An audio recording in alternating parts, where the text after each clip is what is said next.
Hey guys, cicadas are not your friends.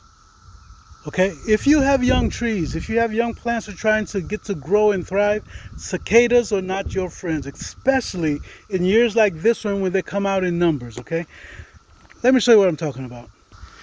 You see this young tree? You see how the leaves are wilted? I couldn't understand why they were wilting earlier on. It's like this one, but then eventually they turn brown like this, and some of them will break off like this one here. You see this, how this one's broken? Okay, this is one of my apple trees, okay? Look at this. You see all the little brown branches?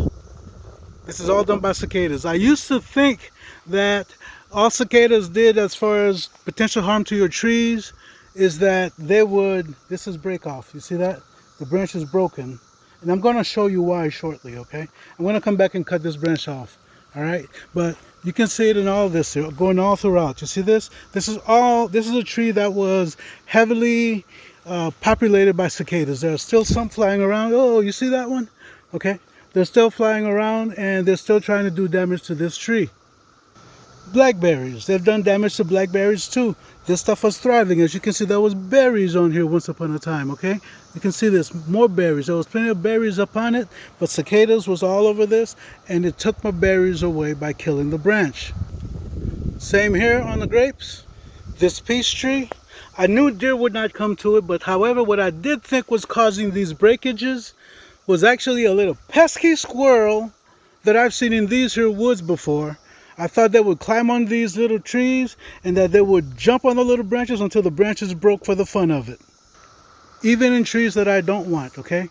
They come aboard and they make these little incisions on the tree branches, and they make so many incisions as where at some point the branch can no longer support itself and it would break off. Okay, again, I think they call this stuff break off. I think that's the proper name for it. Don't quote me. Look at this tall tree here. Okay, even on this tree, you'll see that some of the branches actually dried out, and I believe some of them even broke off. Okay, and again, this is what cicadas do to your trees. Now, the damage that cicadas do, if you have a very large tree, it's not a problem. The problem becomes when you have a very small tree or a tree that you're trying to get established, and these cicadas decide, hey, I'm going to have me a feast on this one. Not a feast, but I'm going to do my thing on this one, okay? I'm going to explain to you exactly what they do, okay? But first of all, let me take this piece off of this apple tree so I can show you the exact damage that they do.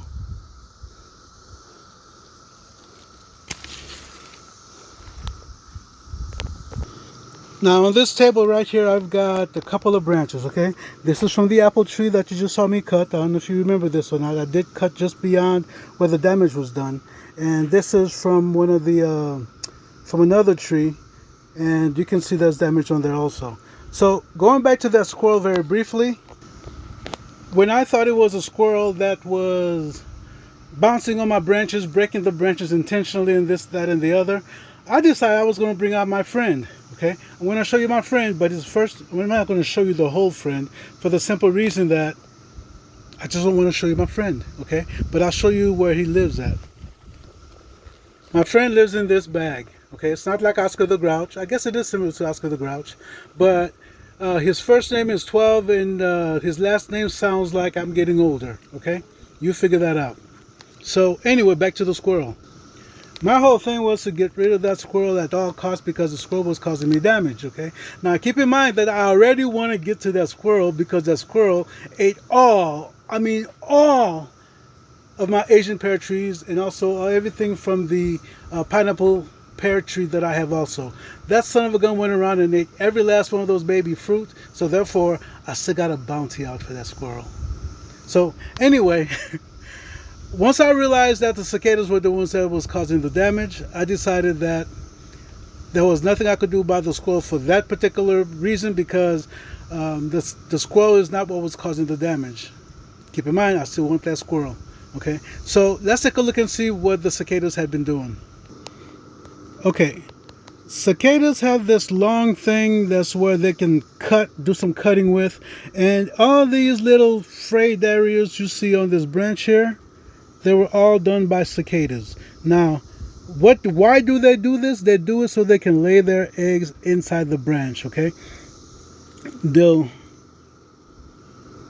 they'll do all this little cutting thing that they do, and ultimately they do it enough as to where a branch will become weak, as to where it will no longer be able to support itself. That's precisely what happened here at this joint here, okay? Now let's look at the one from the apple tree.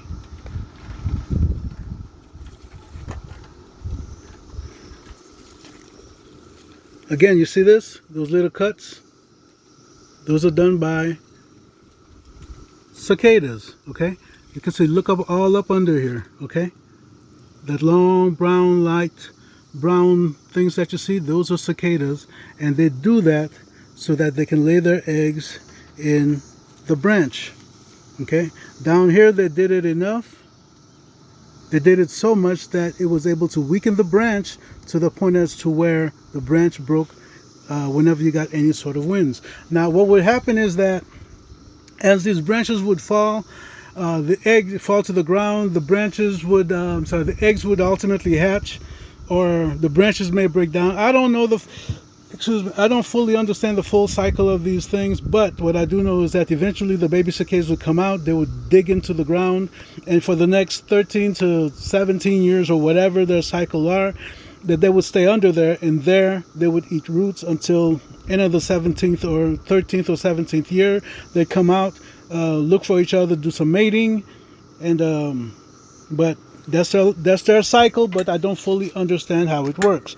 Now, as far as their babies are concerned, I'm going to try to dissect this branch here a little bit so that you can see the eggs on the inside. Okay, these little white things you see on this table here, they are not rice. Okay, look at the size of my finger and look at their size. They're not rice. They are cicada eggs. I'm going to try to see if I can show you on the inside of there. There are a few eggs on the inside. They're small, they're white. You may need to try to focus in a little bit more. You see that? Somewhat translucent. Those are cicada eggs.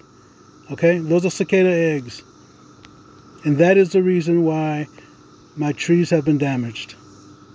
Okay, that is the reason. Now, what I'm going to have to do is I'm going to have to go through, cut out all these branches, and I'm going to be burning these branches because, I mean, I don't think it's going to make that much of a significant difference, but I think to try to reduce the population for another 17 years, we'll see what happens, okay? We'll see what happens. But these branches I'm going to be trimming off. I'm going to be lighting up a fire, and they will be getting burned, all right? Now, what could I have done, all right? What could I have done to protect my trees? Had I known, something that I should have done a long time ago is by netting to go over my short trees. Any tree I have that would have been short enough so that I'm able to do what I cover them up with the netting, that's what I would have had to do. I would have had to cover the trees up so that the cicadas did not have access to them, and that would include the trunks also, because cicadas did gather around a lot of my trees' trunks, which means that they did damage also. So I'm not just going to cut these branches, but I will have to do some additional pruning to my trees in the fall. Over the winter time or in the fall, whatever. And that'll be so that I can make sure that any sites of opening on the trees, wherever I see cuts and such, I need to try to prune whatever I can out so that that does not open up the trees so that they can be damaged by other bugs or by diseases that may be floating in the air. Okay, so again, y'all, cicadas are not your friends. Oh, strong breeze coming. Okay, but like I said, cicadas are not your friends. Next time, in another 13 to 17 years, if you're going to be planting trees, when the cicadas come out in mass, my viewpoint is cover your small trees up so that they do not get severe damage. So that's it. That's all I got for you. If this was of some use to you, please make sure you like, subscribe, and share. Okay? And do the sharing often. Okay, y'all take care. This is Philippe, the Learn to Grow guy. Hey, do me a favor, y'all. My cousin Patrick, who was doing some of the who was doing some of the editing. You know how the introductions used to look real nice and such, and he would have that stuff in the back at the back end saying, like, subscribe, and share, and all that stuff, and whatever little kablooies or whatever he would do in the videos. He's been down for a while, guys. Please do me a favor. Please keep him in your prayers, okay? All right, that's all I got for y'all. Take care.